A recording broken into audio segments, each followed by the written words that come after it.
আজ আমি বিয়ে করেছি ইচ্ছার বিরুদ্ধে, কারণ মেয়েটা ছিল পিচ্চি। আল্লাহর নাম নিয়ে ঢুকে পড়লাম বাসর ঘরে। আপনি আপনি আমার কাছে আসবেন না। আমি আমি বাড়ি যাব। আমাকে আমাকে আমার মায়ের কাছে দিয়ে আসুন। আরে, তুমি কাঁদছো কেন? আমি কি তোমাকে কিছু করেছি? আপনি আমাকে কিছু করবেন কেন?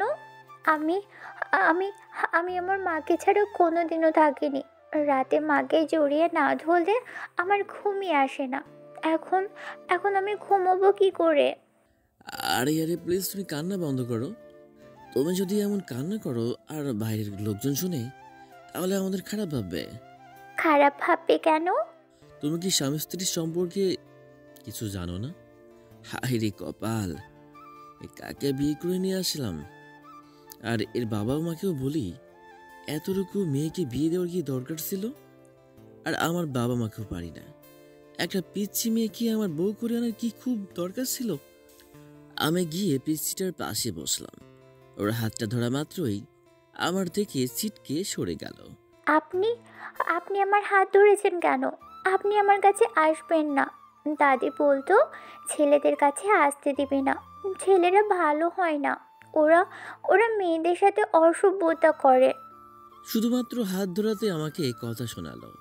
আর যদি এর সাথে ইন্টিমেট হওয়ার চেষ্টা করি, তাহলে কি না কি করে বলে আল্লাহ জানে। শোনো পিচ্চি, আমি তোমার স্বামী, আমি তোমার হাত ধরতে পারি। আমি হাত ধরলেই কিছু হবে না। তুমি তোমার মা দাদির সাথে কথা বলবা। আপনি আপনি আমার মায়ের সাথে কথা বলিয়ে দিবেন? হ্যাঁ, দিব তো। তোমার মায়ের ফোন নাম্বারটা দাও তো, আমি এখনই কল করছি তোমার মাকে। তার আগে বলো তোমার নাম কি? আমার নাম তুব্বা। আপনার ফোনটা আমার কাছে দিন, আমি নাম্বার উঠিয়ে দিই। দিচ্ছে। এরপর আমি ফোনটা তুবাটা হাতে দিলাম। ও নাম্বার উঠিয়ে আমার কাছে দিয়ে বলল, এই নিন, উঠিয়ে দিয়েছি, এবার কল করুন। আমি কল করে ফোনটা তুবার হাতে ধরিয়ে দিয়ে বললাম, ফোন রিসিভ হলে কথা বলো। ঠিক আছে। হ্যালো মা, তুমি কেমন আছো? আমি ভালো আছি, কিন্তু তুই কাঁদছিস কেন? কি হয়েছে তোর? তুমি জানো না, আমি তোমাকে ছাড়া ঘুমোতেই পারি না। বাবাকে পাঠিয়ে দাও আর আমাকে এসে নিয়ে যাও। আরে মা, মেয়েদের বিয়ে হলে শ্বশুরবাড়ি থাকতে হয়। আজ থেকে তুই ওই বাড়িতেই থাকবি। তাহলে আমি ঘুমোবো কি করে? একটা কাজ কর, তুই তোর দাদির সাথে কথা বল। ঠিক আছে, দাও। দিদি ভাই কেমন আছিস? দাদি, ভালো আছি। তুমি কেমন আছো? আচ্ছা দিদি ভাই, তুই তোর স্বামী সম্পর্কে কিছুই বুঝিস না। কি বুঝবো আমি? তাহলে শোন, বিয়ের পর মেয়েদের সবচেয়ে আপন হয় তার স্বামী। স্বামীর সমস্ত কথা মেনে চলতে হয়। সে যেটা চায় তাকে সেটা দিতে হয়, না হলে আল্লাহ পাপ দেয়।